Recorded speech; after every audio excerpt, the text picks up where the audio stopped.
budget has given a boost to working for families, Pēnei Henare. It's good news, isn't it? No, it's good not, news. It's not good news. Look, I talk to whānau who live in cars. How's an accommodation supplement going to help them? It's not going to help them, and the picture's a bad picture. Well, you got a single mum on a benefit, for an example, 3 kids, take home $160 a week extra in various payments. That's a trolley of groceries, Penny. Mate, but nobody's spoken about the exponential rise in the cost of living, mate. Rent, food, school expenses, all those sorts of things. That money's gone just like that. So the question is then, will Labour reverse it if you're the government in September? We've already said that. Like, this particular package means nothing because when we get in September, it's gone, mate. All right, Shane, what do you make of this? Yeah, it is good news. It's good news. There's more money in people's pockets. And what we've tried to do is lift the tax rate so that everyone benefits, or to change the tax brackets. But then there are still those, as Penny says, who need an extra helping hand. And that's where Working for Families comes in, which was a Labour initiative, I would add. This is an admission of failure, isn't it? No, it's not at all. The fact of the matter is that ordinary Kiwis cannot pay the bills with the average wage. Nope. It's tweaks and tweaks and tweaks and tweaks. We've been targeting funding. It's a failure. We've been targeting funding for many years as the family benefit back in the 1970s. This is just a really good tool, as I said, created by Labour. Well done, good tool. A really good tool to target families who need a bit more. That's what the tax credits are. I want to know, Denise, where's the vision? Where's the bold statement? Where's the vision like, you know what, in 15 years' time, we're going to double the wages of Kiwis? Yeah. What about something like that? Yeah, I agree. Would you do something like that? Yeah, well, look, the Working for Families is really useful for our poorest families, but actually frequently it's been used as a subsidy by employers to keep wages low. So what we need to do is ensure that workers are able to negotiate collectively for decent wages, and we should be supporting the living wage.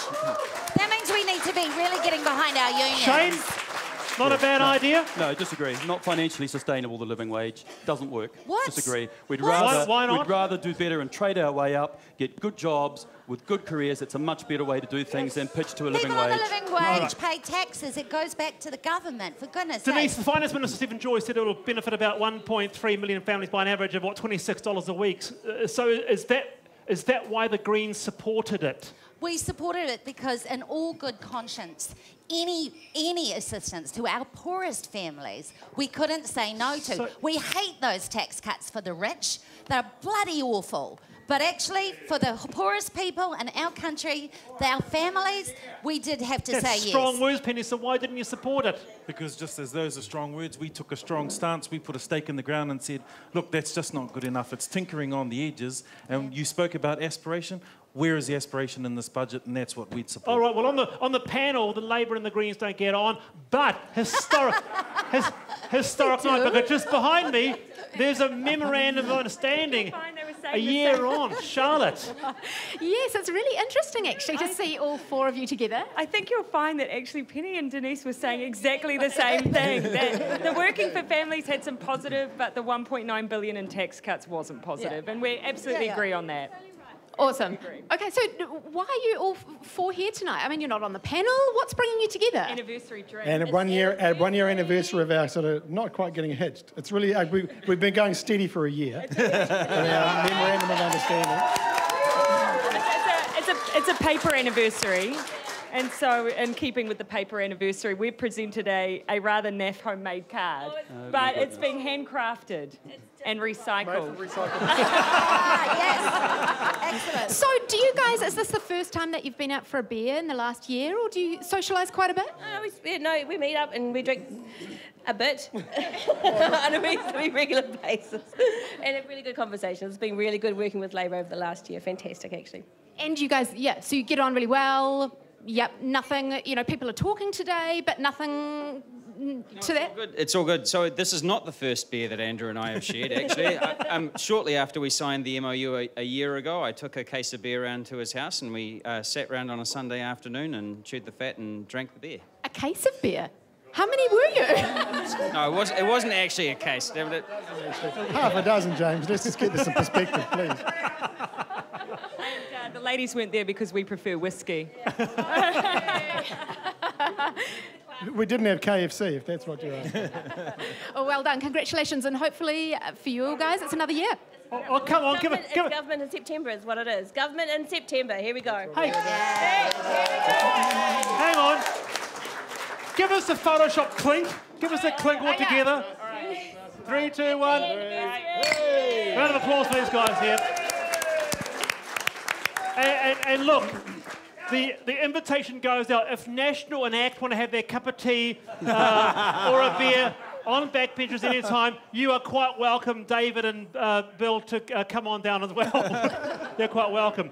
Dr. Reti, ACT says it's a good, this working family, it's a good example of National losing its way. Is this a Labour light budget? No, not at all. This is a very firm direction. We've got firm targets that we want to achieve. We can see what the need is. This is us listening to the need and doing something with New Zealanders' money.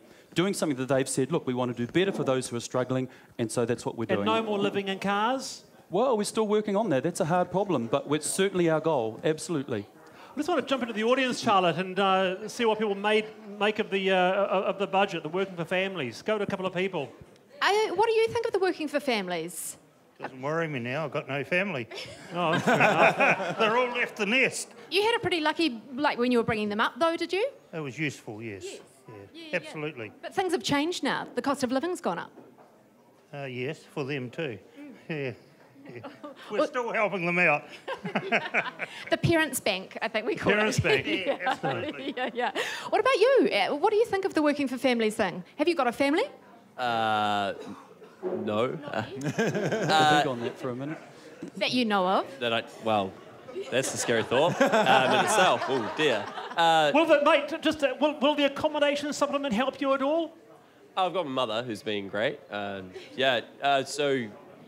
She had like a lot of government support and stuff when she was bringing me up, and that was definitely helpful. We needed that, but there were also a lot of problems with the system.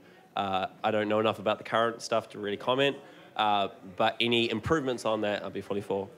Great, thank you. Back to you, Wallace. All right, very, very good. And your thoughts on that? Hashtag backbenchers. What do you think of the budget and the work for families?